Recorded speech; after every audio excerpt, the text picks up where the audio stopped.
What's good, everybody? It's your boy, O'Shea Duke Jackson, back at it again with another episode of the Celebrity Junk. It's been very interesting the last few days with a lot of the black men weighing their opinion on the Kamala Harris situation. Some black men are interested in voting for her, and then you have other black men who are not. I talked about that extensively in a video on my channel, how black men are turning their back on Kamala Harris. And such is the case for a brother like this. Dear black men, please remain strong. There's going to be a pressure on us to vote Democratic and for us to endorse Kamala Harris. Do not fall for the symbolism. Do not fall for the chucks and pearls. As black men, our vote is highly needed. And there's already talk about black men can't be trusted to vote for Kamala Harris. Well, you're exactly right. We're not falling for the you're not black if you don't vote for Joe Biden.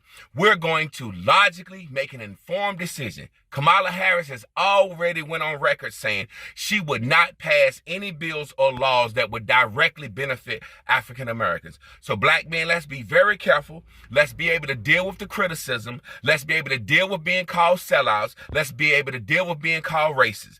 Because right now, the Democratic Party needs our vote for Kamala Harris to be president. And they're already saying we can't be trusted. Well, you're right. We can't be trusted. We're going to make an informed decision. Kamala Harris, sit down. What are you willing to do for the black race other than falsely represent us as a black woman with chucks and pearls and your sorority? Black men, it's finna get hard. We are under attack, but we must remain strong. But then there are other black men out there who are really pushing the issue. Now, again, I don't have any personal vendetta against the brothers that want to vote for Kamala Harris. I can understand that it's bad on both sides for African Americans.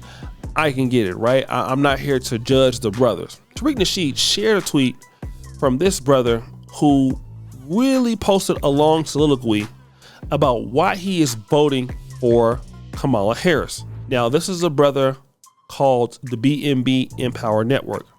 Now I want you to hear this and I want you to see if this applies to you. Black men are riding with hashtag Biden Harris.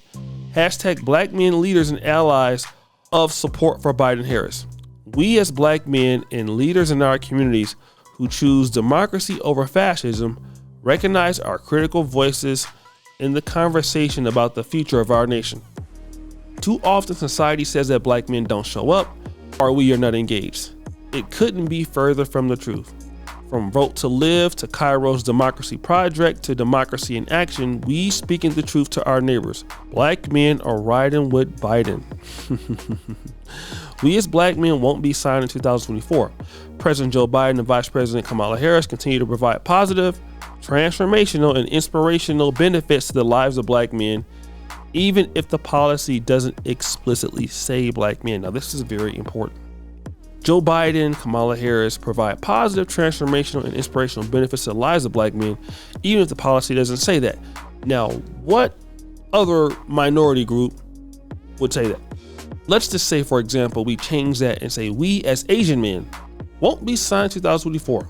Okay? Vice President Kamala Harris continue to provide positive, transformational, inspirational benefits to the lives of Asian men, or we could put Jewish men, or gay men, or whoever else, trans men, or trans women, even if the policy doesn't explicitly say black men. That just goes to show you how silly this guy sounds, right? How can somebody give you benefits to the lives of black men, even if the policy doesn't explicitly say black men? That means that you're okay with getting nothing. Then you might as well call yourself a white man or an orange man. Basically, you're not getting anything for your vote. You just said it yourself. When black jobs, hashtag black jobs was created by black men entrepreneurs because of the increased federal contracts, black men win. When insulin is kept at $35 a month to manage the debilitating effects of diabetes, black men win. When student loans are forgiven after our graduation, and yes, black men do graduate, black men win. When policies are focused on home ownership so all of us can provide for our families, black men win. Okay, so basically, these are things that all people can use as a whole, okay? Even though he's talking about black men, all of these things you're talking about have nothing to really do with black men. So I won't even talk about that. But it gets worse. You have other people out here like Isaac Hayes III. Okay, this is Isaac Hayes' son. In 24 hours, I've heard hashtag Kamala Harris isn't black, locked up 150,000 innocent black men, family-owned slaves, isn't qualified to be president, wasn't born in America. Let this be a lesson to anyone aspiring to do something great.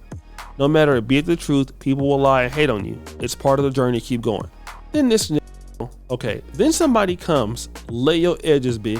They post these receipts on him. Kamala Harris is the descendant of an Irish slave owner in Jamaica. Research by Irish historian reveals U.S. President slave-owning ancestor Hamilton Brown was born in Co-Antrim in 1776. Now his response to that was, this boy went back to 1776, LOL. I mean, just trying to defend the lies, right? Then there's Roland Martin. It's time to get information. There is no way in hell we're gonna let Donald Trump win. Kamala Harris for president is the choice. Now, again, I'm not upset with any of these guys for this, but as black men who do represent a certain level of money, influence, skill as a group in America, it's like 20 million of us. The question that should be asked is this: what do these black men get for their vote? Because nobody else would vote for Kamala Harris if they didn't do that. Now, let me just give you my honest opinion. Black women have every reason to vote for Kamala Harris. It makes sense for them to vote for Kamala Harris, okay? But why are you doing it? Black men don't get anything from the Democratic Party except being second fiddle in the black community. You don't get anything as a minority. In fact, the crime bills are made for you. They want to lock you up more, and you don't get any resources. You know, when I was coming up, my family, I came up in a Democratic black family, not knowing that the policies of this party is one of the reasons why our family was in shambles. Okay. In the neighborhood that I grew up in, it didn't have a lot of resources. There were no resources there, which is interesting because in 1992, the black community was asking for job programs, work programs, things in the black community that could help blacks get ahead. I didn't have that. My dad was on drugs. Okay. It was his fault, but he was on drugs. He was addicted to crack cocaine. And I didn't have a whole lot of resources to put me onto the right track. It just wasn't there. And I got lucky because my life could have went a whole nother way. And I've seen so many families who basically didn't stay together because of Democratic policies. You see them break up, and you see the debilitating effects. Forget diabetes, Democratic Party ideology. These guys are going to support Kamala Harris largely because they hate Trump. But what are you going to actually get? And I can see guys want to go to Trump for the first time because, well, you've been dealing with Democrats for 60 years and you're not getting anything. And that's what I want to know from Roland Martin. What are you guys getting? I would say these guys are getting nothing at all. And it's just to be on that bandwagon. And the only thing that you can be, basically not be told is, well, you're not misogynist. Like, if you don't vote for Kamala Harris, you're sexist, you hate black women, all of these negative epithets, which is not even about what we're talking about here. Obviously, you're going to have some guys not want to vote for her because she's, a woman. But a lot of men in the black community, we come up with women as our leaders. We're talking about policies. Kamala Harris doesn't have any policies for blacks. So how can you vote for somebody that just won't give you anything? Again, it's insane. So guys, what do you think? It's your boy O'Shea Duke Jackson back at it again with another episode of The Celebrity Junk. I appreciate you for all that you do. Subscribe to the bell.